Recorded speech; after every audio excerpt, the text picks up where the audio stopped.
Alléluia. Donc la question est de savoir qui sont les vrais Israélites. La plupart du temps, on ne cherche pas à savoir parce qu'on cherche dans la mauvaise direction.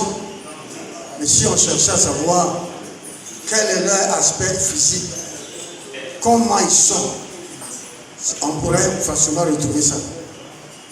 Alors, on va partir d'Abraham. On va partir d'Abraham. Parce que Abraham, c'est le père d'Isaac. Isaac, c'est le père de Jacob. Jacob, c'est le père des 12 tribus. Les Israélites, Abraham était en Mésopotamie, il s'est allé à Dili, il est venu au pays de Canaan. Ensuite, ils sont entrés au pays en Égypte. Ils ont séjourné là-bas 215 ans. Je répète, ils ont séjourné là-bas 215 ans. Entre le temps où Jacob entre en Égypte et qu'il sort, ça fait exactement 215 ans. Je viens de monter ça devant tout le monde. La Bible le dit. Mais souvent on ne sait pas lire. Il faut faire 400 ans là-bas. Ce sera certainement une autre fois qu'on va parler de ça. La réalité est là. Abraham vient d'un pays qui s'appelle la Mésopotamie. Les premiers habitants qui étaient là-bas, d'après les historiens, on les appelait les Sumériens. Les Sumériens, ils se faisaient appeler Sagigad. Sagigad, ça veut dire les hommes à la tête noire. Et les historiens et les Assyriens reconnaissent que les premiers habitants qui étaient là-bas étaient des Noirs. D'ailleurs, la Bible parle d'un Noir, un Éthiopien, qui a gouverné la terre. Je ne sais pas si quelqu'un peut lui donner son nom. Oui? Qui? Nimrod. Vous savez, on dit, on ne fait pas attention. Est-ce que Nimrod a créé plusieurs vies? Oui. Nimrod était descendu des couches. C'est dans la généalogie des couches qu'on cite Nimrod. Quand on parle de couches, quand on parle de couches, c'est descendu des Cam. Cam a une couche que les Grecs appellent Éthiopien. Ensuite, il a eu Misraïm, que les Grecs appellent Égypte. Vous savez, ce sont ces petits éléments-là qu'on vous cache, qu'on vous laisse pas dans l'esprit politique. Je ne vais pas vous permettre de comprendre. Misraïm, c'est Égypte. Vous vous souvenez, Abel Misraïm, voici un grand deuil des Égyptiens. Et c'est dans la lignée de Misraïm que nous savons les Kashurim. Les Kashurim, ce sont les Philistins. Si les Égyptiens sont noirs, cela veut dire que les Philistins sont.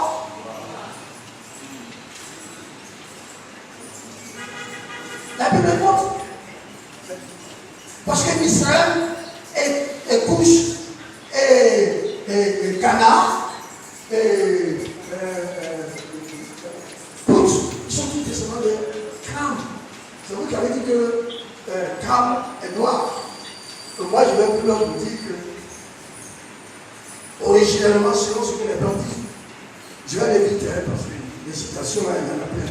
Les livres là, j'en ai plein. Les livres, il y a un siècle. Je ne veux pas prendre les livres à côté là.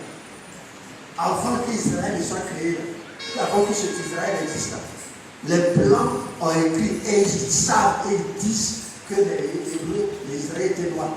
En Europe, là, plein d'églises, l'ancienne église, où le grand Jésus-Christ Marie noir. Dans le livre, là, il y a au moins 6 ou 7 pages qui montrent des images. Tout à l'heure, si vous voulez vraiment montrer ça. Donc, l'homme, les pratiques que l'homme à l'origine était noir. Et c'est en se déplaçant que les races se sont développées selon les températures, selon les climats. C'est ce qu'ils disent. C'est moi qui le dis. C'est Joseph Maccabée qui dit ça. C'est le résumé. Les 3 enfants de Noé n'étaient pas blancs. Ils étaient noirs. La question que vous posez, mais les blancs, ils viennent d'où? C'est pas ça? On vous a dit, eux-mêmes vous ont appris à l'école qu'ils viennent d'où? De la théorie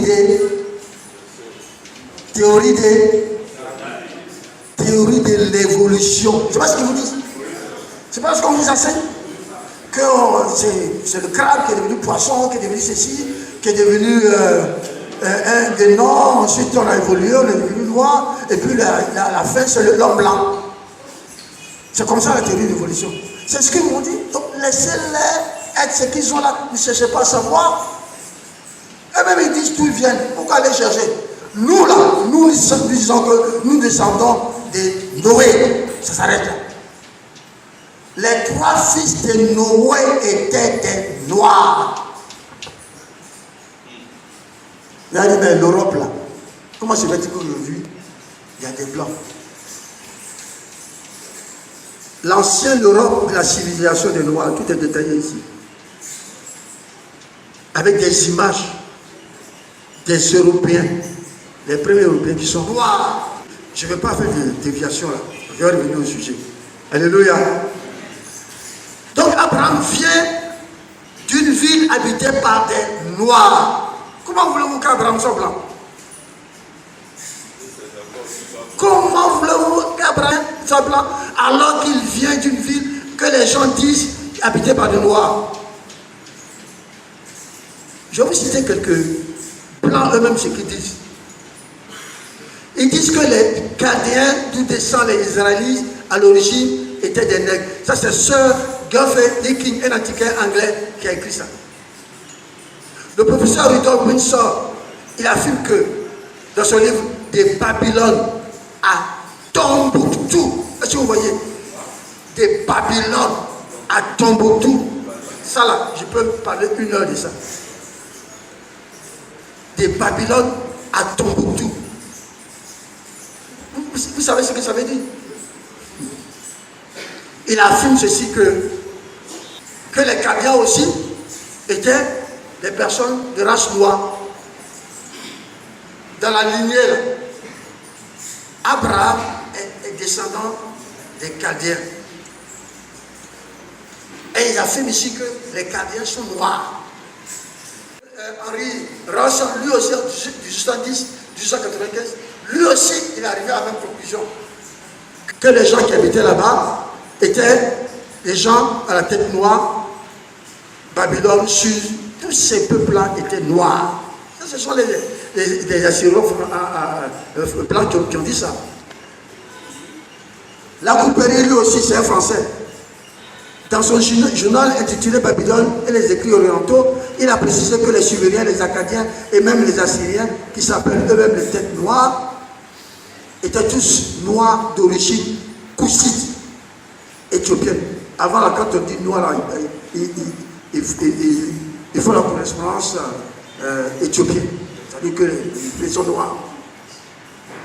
François Lenormand, lui aussi, il a continué dans ce sens-là. Je ne vais pas trop entrer en détail, je vais tomber sur le côté biblique là. Ils affirment que là où Abraham vient là, les Sumériens, les habitants qui étaient là-bas étaient noirs. C'est pourquoi je vais juste ouvrir une petite parenthèse pour vous parler, pour vous dire que lorsque les gens disent que l'Afrique est le berceau de la civilisation, c'est la plus grande moquerie qu'on peut dire aux Noirs. Quand on dit l'Afrique vient et l'Afrique est le berceau de la civilisation, c'est la plus grande moquerie qu'on peut dire aux chrétiens. Vous savez ce que ça veut dire l'Afrique vient et le berceau de la civilisation? Ils disent qu'ils ont trouvé un ancien ossement d'un Cro-Magnon qui s'appelle Lucie. en Afrique depuis plusieurs milliers d'années. Et c'est lui qui a donné les singes, et les singes qui ont donné le noir, et les noirs ont donné le blanc. Et donc, comme on a trouvé ici, donc c'est ça qui fait que l'Afrique est le berceau de la civilisation. Et c'est ce que vous lisez dans le livre. La Bible ne dit pas ça. La Bible nous dit que c'est en Mésopotamie, là-bas, que la civilisation a commencé. Donc c'est la Mésopotamie qui est le berceau de la civilisation. C'est là-bas que les gens étaient, qu'ils ont commencé à construire la tour de Babel. Et quand Dieu a vu ça, il les a dispersés sur la terre. Auparavant, il n'y avait pas. L'arche de Noé a échoué sur le mont Ararat, en Arménie. Le Tigre et le Frat prennent les sources. Et c'est là-bas que les enfants de Noé sont descendus de la vallée fertile de la Mésopotamie, dans les deux fleuves, pour créer la première civilisation, qu'on appelle la civilisation sumérienne. Et c'est pourquoi c'est lui qui a dirigé la terre. Les hommes, le premier, c'était Nimrod, un Éthiopien. Comment un chrétien peut dire ça et puis dire que c'est l'Afrique? Quand les blancs disent ça, ils vous obligent à accepter que vous descendez des singes. Ensuite, ils veulent dire que vous là, c'est l'Africain. Vous ne venez pas des Mésopotamiens. Vous n'êtes pas des descendants de Noé. Quand on vous trouve ailleurs, là, vous êtes des esclaves qu'on a menés là-bas. Et puis on a trouvé les traces là-bas. Je dois vous dire une chose. Je vais être brûlé avec vous. Prenez la Bible. Un pasteur américain qui s'appelle Pasteur Mike, 4 ans de recherche, il a pris la Bible, il est venu du président de l'église, il a dit, j'ai pris Genèse jusqu'à Apocalypse. Je n'ai pas vu du blanc dedans. J'ai pris Genèse jusqu'à Apocalypse. Je n'ai pas trouvé du blanc dedans. Il disait quelque chose que je connaissais déjà, que Dieu m'avait déjà montré. Vous pensez que les mauvais étaient blancs? Vous pensez que les Grecs étaient blancs? Vous pensez que les Gaulois étaient blancs? Vous pensez que l'Europe avant c'était les blancs? Je ne veux pas encore dévier parce que ça va prendre tout le temps. Ça va prendre tout le temps. Je vais vous lire un peu cette citation par le professeur Charles Senebos. Dans son livre Histoire de la civilisation antique, il dit que les premiers habitants civilisés du Nil, des vallées du Tigre et de l'Euphrate étaient un peu à la peau foncée, avec des cheveux courts et des lèvres prominents qui ont été appelés par certains spécialistes couchites ou tibiens, hamites, pardon. Cette ancienne civilisation des Éthiopiens, dont les premières cultures d'Égypte et de Mésopotamie ont prospéré, ne s'est pas limitée au Proche-Orient. Des traces ont été trouvées partout dans le monde. Il y a les citations là, il y en a plein plus qui disent que la race des Noirs part de l'Angleterre jusqu'au Japon là-bas. Les Blancs n'ont pas de civilisation. Ça vous choque. Mais j'en ai discuté sur le net avec des Blancs. Et je leur ai fermé la bouche. Pendant 10 ans là, pendant 10 ans, c'est ça. C'est nous qui sommes à l'origine de la civilisation. C'est nous qui avons appris aux Blancs. Je ne vais pas vous raconter l'histoire de ce qui s'est passé à la librairie de Tudel, qui a été pillée et puis ils ont pris toute la technologie là-bas, tous les livres de sciences écrits par les Arabes qui n'étaient pas blancs. Hein. Tout à l'heure, on a vu que Ishmaël était noir. Les Arabes n'étaient pas blancs. Mais ils ont vécu les technologies qu'ils ont pris, ils ont pris les livres là. Ils ont traduit ça. Et c'est ça qui a permis à l'Europe de sortir du Moyen-Âge pour rentrer dans la Renaissance. Alléluia! Il y a tellement de choses qu'on doit dire. Mais le temps un peu, on va continuer. Donc voyez-vous, les traces ont été retrouvées partout. Maintenant, nous allons parler de la Bible. C'est que la Bible dit. Nous sommes d'accord que Misraïm, c'est l'Égypte. L'Égypte, les Égyptiens sont noirs, n'est-ce pas? On va prendre l'histoire de Joseph. Joseph, il a été vendu en Égypte, n'est-ce pas? Ensuite, Dieu l'a élevé. Quand ses frères sont venus acheter là, est-ce qu'ils l'ont reconnu? Quand ils sont partis voir leur papa là, ils ont parlé de qui? D'un Égyptien, d'un souverain égyptien, je ne sais pas, un premier ministre égyptien. Est-ce qu'ils ont reconnu? Si Joseph était blanc au milieu des Égyptiens, est-ce qu'ils allaient dire ça? C'est parce qu'ils ont vu quelqu'un comme un noir. Ils voient Joseph comme un noir, comme un Égyptien. Ça, c'est le premier fait. Le deuxième fait, quand Jacob est venu en Égypte, ils étaient 70, n'est-ce pas? Il y avait combien de femmes dedans? Deux femmes. Il y avait Dina et puis Sérach, fille d'Azel. Les enfants, les petits-fils des 12 tribus là. Où ils ont pris les femmes? Où ils ont pris les femmes? Leur tonton Joseph, il a pris quelle femme? Est-ce qu'ils sont en parlant avec les Égyptiens? Si leur tonton a pris les femmes, où ils vont prendre les femmes? Parmi les Égyptiens. Ils se sont multipliés, non? Je dis que quand la Bible dit qu'il n'y a que deux seulement, ce ne sont pas les deux là qui sont multipliés. Ils ont pris les enfants, les femmes égyptiennes. Donc ils ont eu des enfants, vous allez dire métis, non, mais des enfants noirs. La preuve,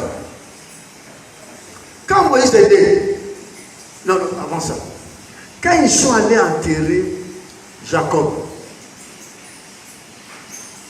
les Canadiens ont vu un mélange.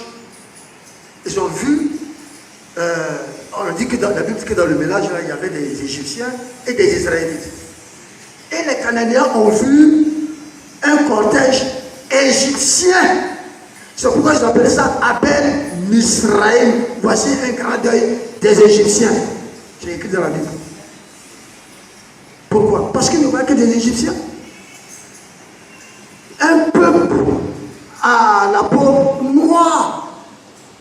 L'histoire de Moïse.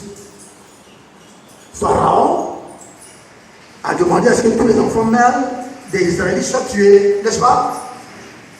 Moïse est né. On a mis sur l'eau. La fille de Pharaon a pris Moïse et l'a élevé. Si Moïse était blanc, vous croyez que Pharaon va violer son propre édit en élevant chez lui une personne de race blanche alors qu'il a dit de les tuer?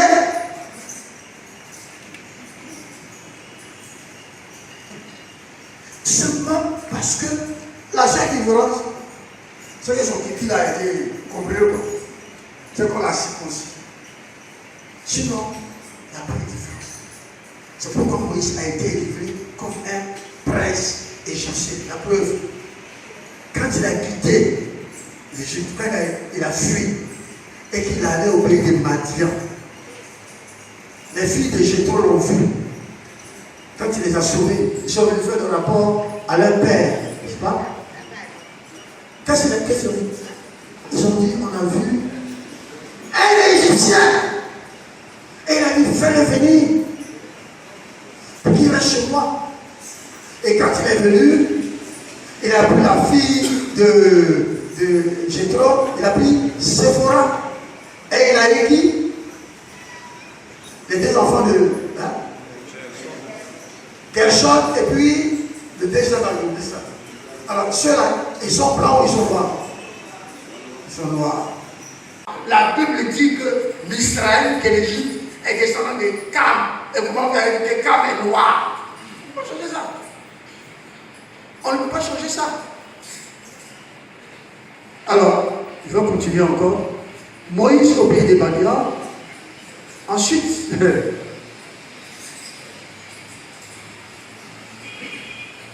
il y a un chapitre qui parle de la peau des Israélites.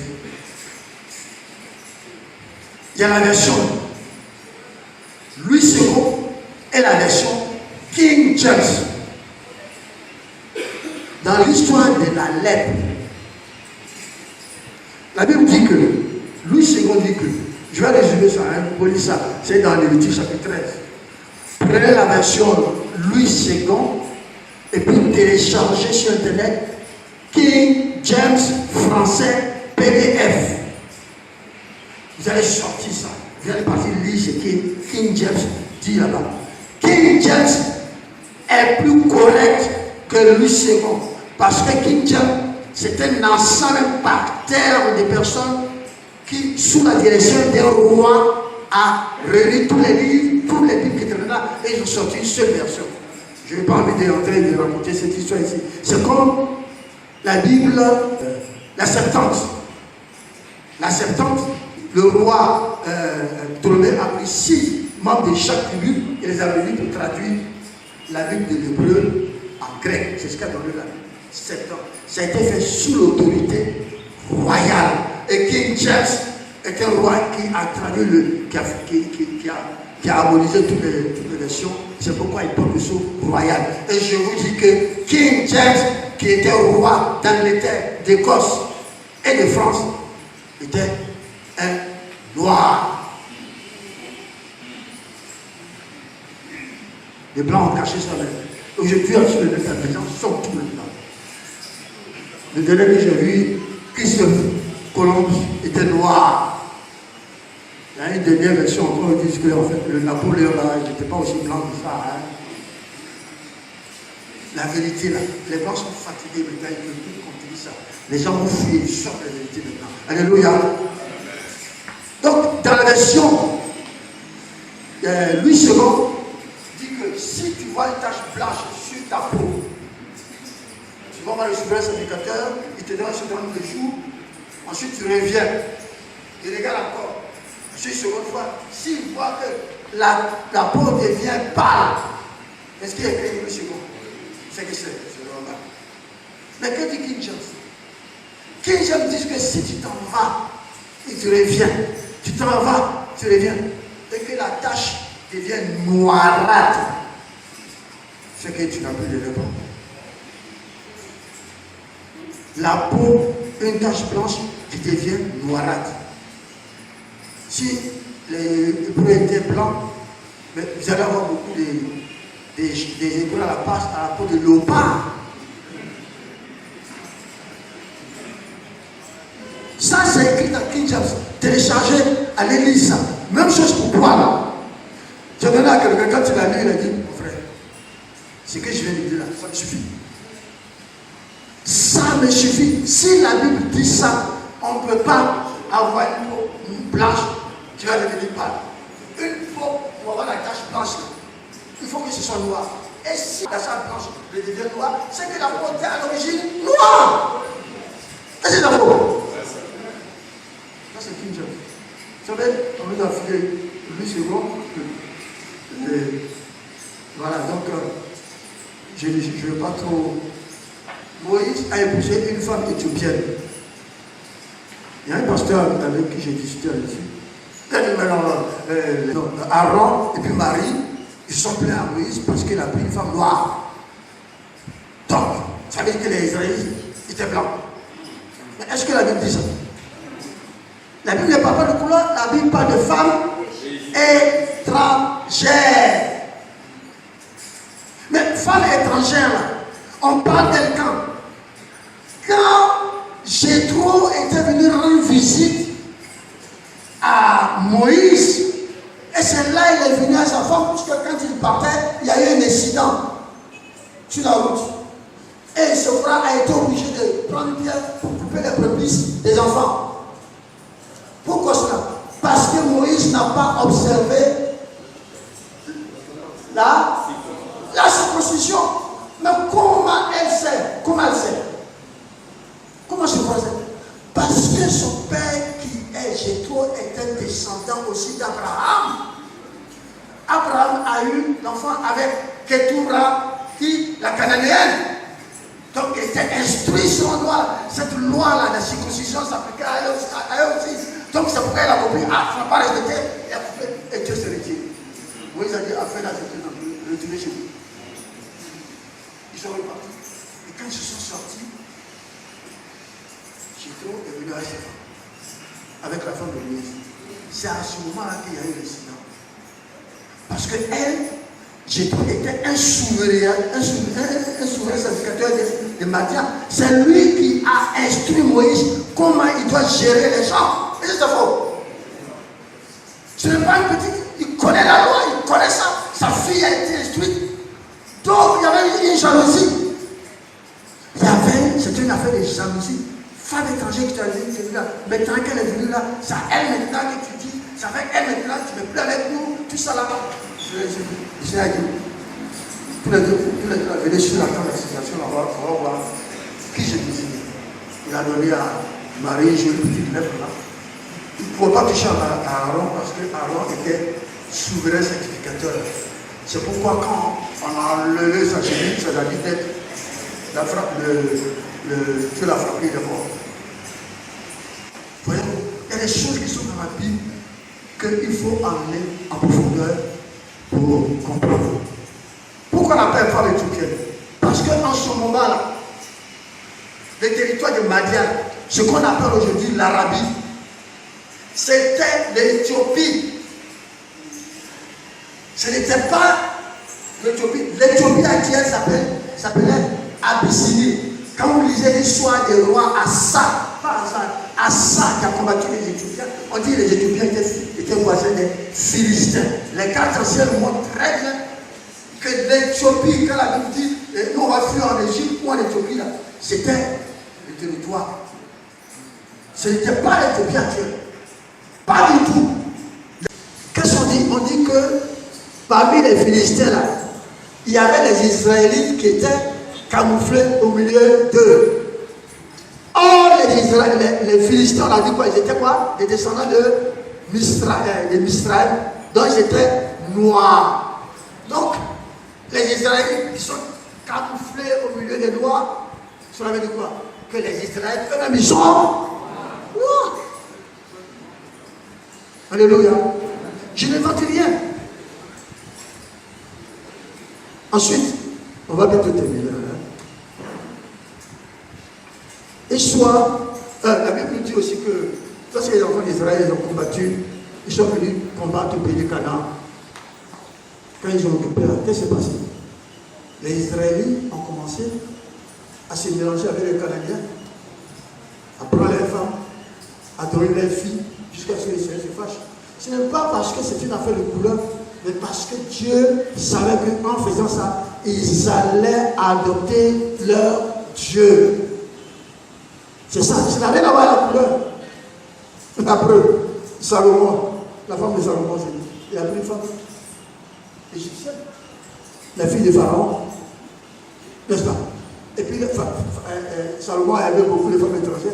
Lisez toutes les femmes autour, vous voir qui sont des femmes canadiennes, des femmes qui sont de race noire. La cour de Salomon, là, tu vas voir là-bas, qui sont des femmes noires. Alléluia. L'histoire de la naissance de Jésus-Christ. Lorsque Jésus-Christ est né, Hérode voulait le tuer, il a été obligé de fuir où?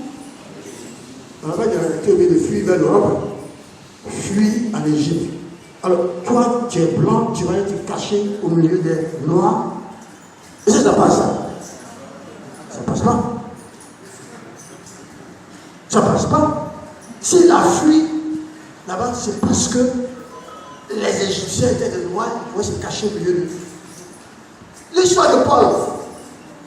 Lorsque Paul est retourné en Israël, les gens l'ont pris, ils voulaient les frapper, les Romains sont entrés, ils l'ont enlevé. Au moment de venir dans la forteresse, là, il a dit, est-ce que tu peux me permettre de parler? Il a dit, mais toi, tu parles le grec. J'étais pris pour le français. C'est ce qu'il a dit. Non. Tu n'es pas donc ce d'Égyptien. C'est revolté. Ils ont pris Paul pour un Égyptien. Pour qu'on prenne Paul pour un Égyptien, il faut que Paul ressemble à un Égyptien. C'est-à-dire, il doit être là.